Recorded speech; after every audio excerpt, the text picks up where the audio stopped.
Bharat high voltage टाकरा शाहीनों की जीत के लिए सियालकोटी भी पुरज़्ज़म है। फनकार ने तराना तैयार कर लिया। मज़ीद तफ़सीलात जानें तो मैं नुमाइंदे मियां मोहम्मद नदीम से, जो इस वक्त फनकार के साथ मौजूद हैं। जी नदीम, आगाह कीजिएगा।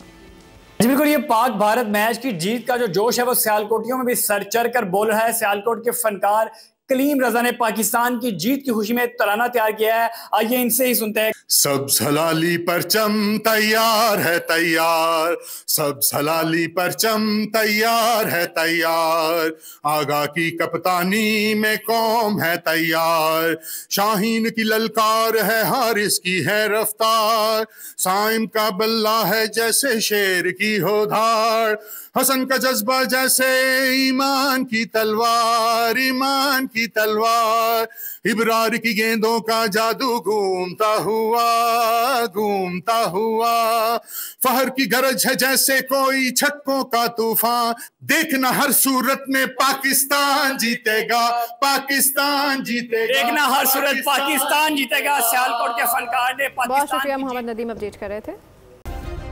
सब्सक्राइब करें और बेल दबाएं ताकि कोई खबर रह न जाए।